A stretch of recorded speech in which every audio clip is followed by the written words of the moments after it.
Ladies and gentlemen, boys and girls, and all my non-cisgendered brick buddies, welcome to PJ Builds Bricks. Now, as you know, hopefully by now, my name is PJ, and you are in the PJ Builds Bricks studios. And spring has truly sprung. There was 1.5 inches of pollen on my car this morning. It's lovely weather, 70s and 80s during the week, but, rainy, 40s, 50s, absolute garbage on the weekends when I could actually do something like go golfing or go outside or go to a theme park. Yes, spring is truly here. But we're not here to talk about the weather, are we? No. We're here to talk about Lego Set 71374, the Nintendo Entertainment System, and the TV set. Now last week, if you remember, we built up some of the interior components, part of the case, but the big thing we did was put the audio-visual ports on here as well as the power adapter on the back. And we also went over a little bit about how the actual internal computer and the brains of the NES worked. Now this week, we're going to work on building the case up a little bit more with bags number 5 and 6. And normally, this would be about the time where I tell you guys what's included in the bag, what the functionality of the bag is. But I decided to save that after building the bags because it's just going to make a lot more sense. So you got to trust me on this one. So without further ado, we've got our build beverage. Yes, the Iron Brew is back, Scotland's finest. Absolutely delicious. I got the Masters playing on the TV set there over in the corner. And now it's down to the world famous build surface. And just like Mario through a warp pipe, here we are with the build so far and bag number 5. Now, bag number 5 is going to be pretty simple, coming to us with just 50 steps and 159 pieces, and most of them are smaller pieces. But it does have a pretty cool Easter egg that I think you guys will appreciate. But we have to build it first, and that means your daily dose of asthma.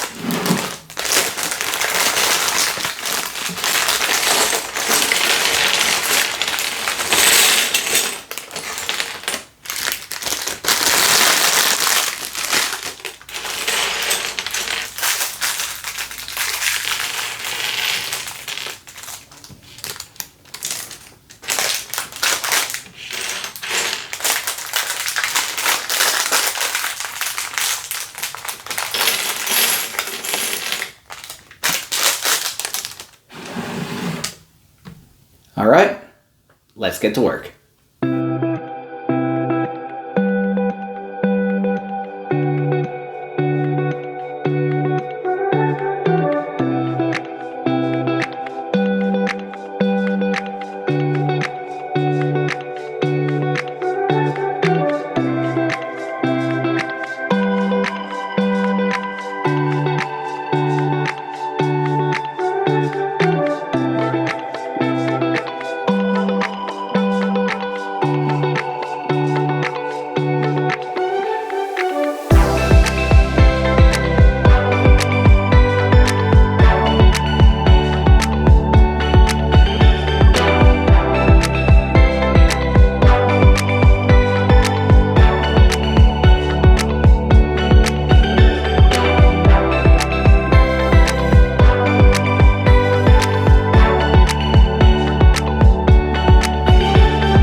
and we are back and we are done with bag number 5.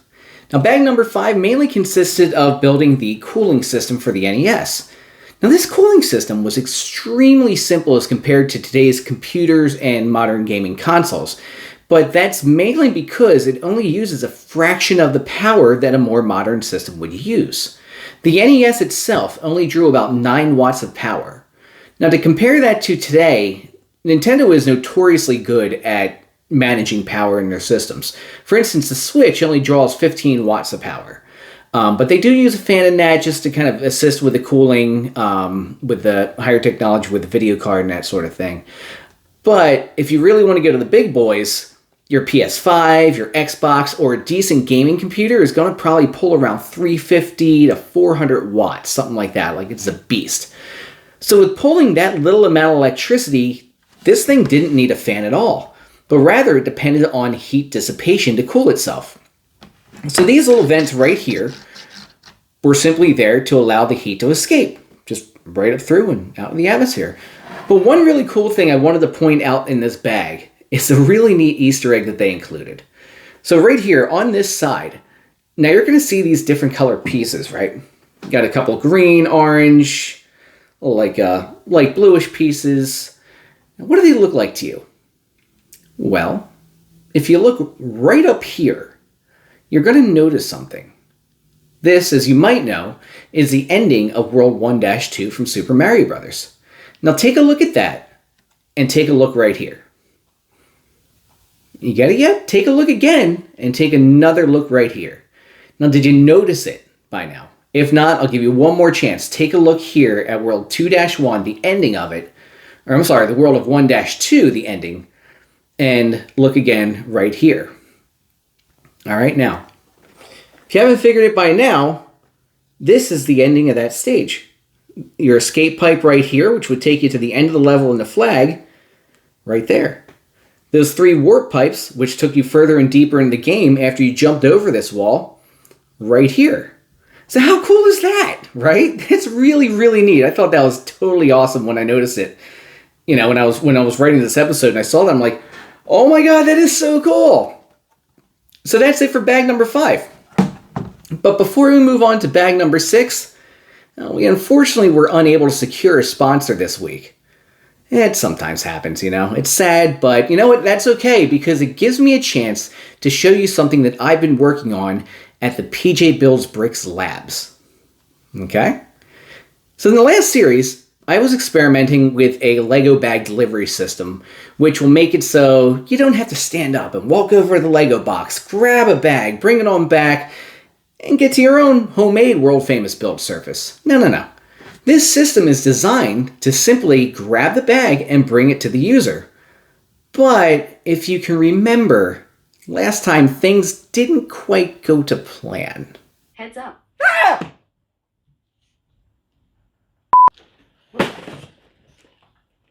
Batman Cal set. I guess I could put this one together later. Okay, PJ. Bag number 13 it is. Heads up. Really?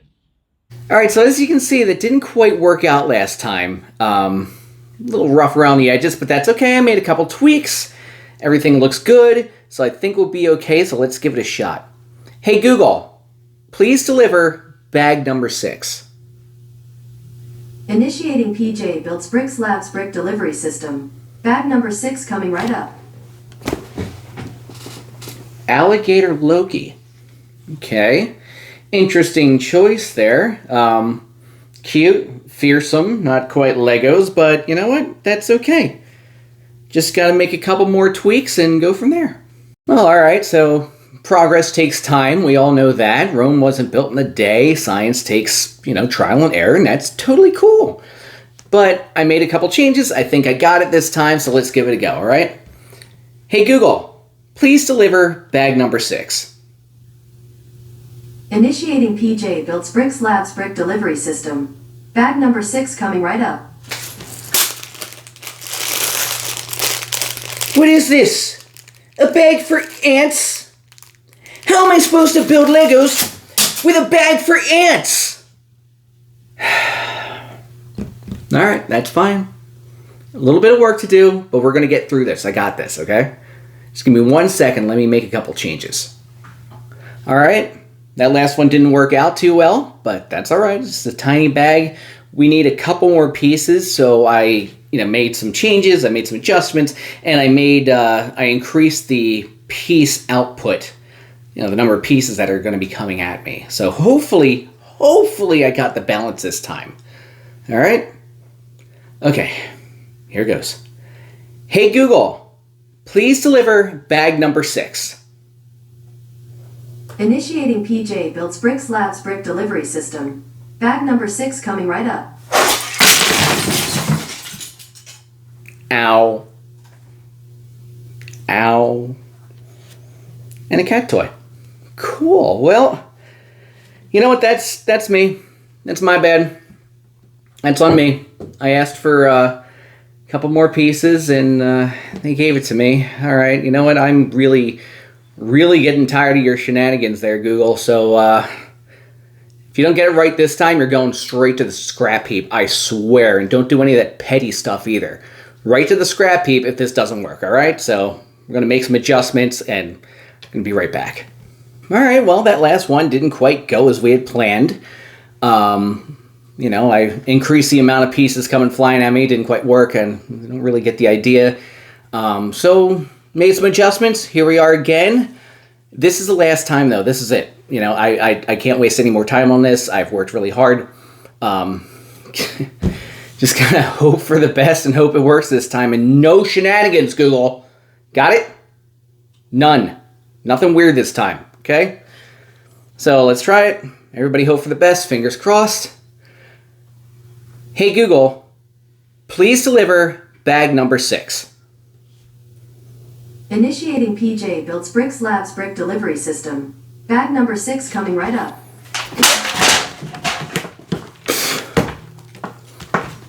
Banana cream pie? That's awful. Needs more sugar.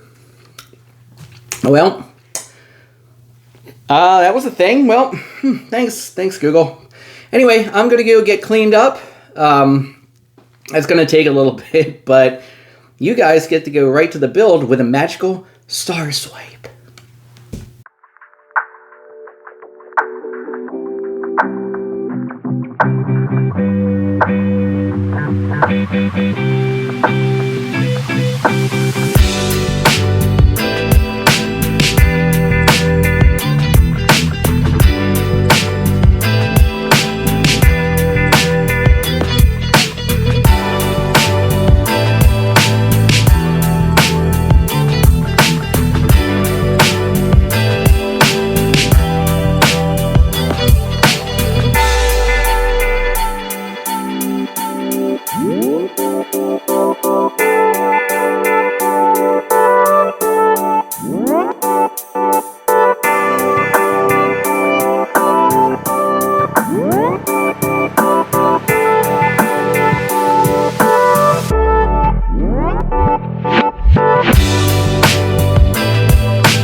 All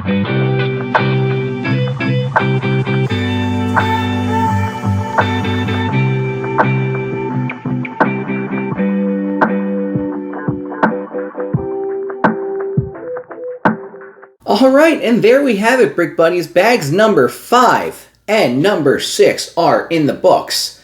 And, I kind of got distracted before I got a chance to mention it. But I did want to let you guys know that bag number 6 contains a total of 34 steps and 140 pieces in it. So that's what you see built up onto here.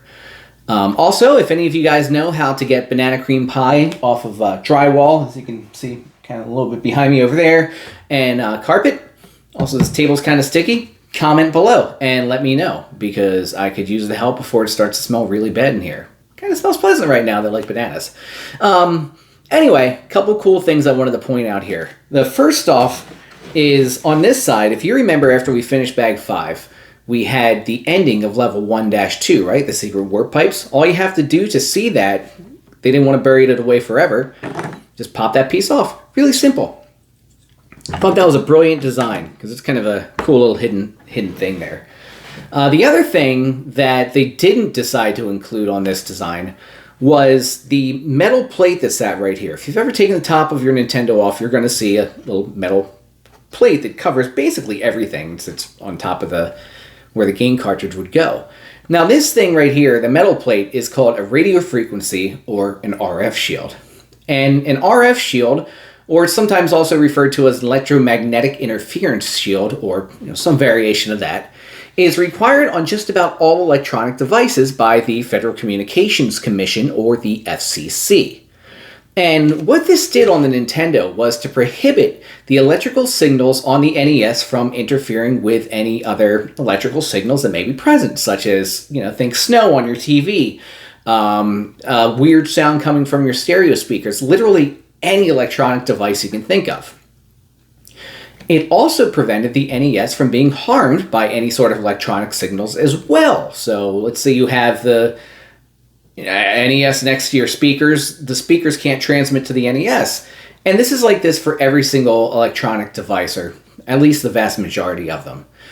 Now, spoiler alert, the NES could actually be safely operated without the RF shield. Didn't need it at all, and it was very, very unlikely that it would do any harm or get harmed in any sort of way without it, but per the FCC, it does need to be there. And to give you an example of a sort of interference, like a sample of that, those of you of a certain age are probably going to feel nostalgic when I play this sound. Yep. You guys remember that? Anybody remember that one? And did any of you subconsciously reach for your cell phone when you heard that? Yeah, I always seem to know. It was like I was telepathic, knowing when a phone call would come into my cell phone when it was right next to my computer speakers. Crazy, right? But that's an example of electronic interference. And it's not going to happen on today's iPhones and Androids, of course. It was just like the old cell phones, like the Nokia 5160, or the tiny, older phones from the early 2000s. So that's what you heard right before the phone rang.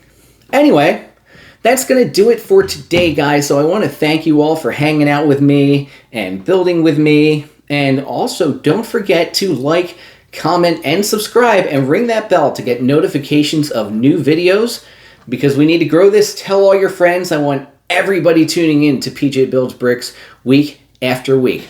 So, lift up the iron brew. Cheers to you, brick buddies. And don't forget, Crocs and socks may rhyme, but it is certainly a crime. All right, guys. Until next time, take care.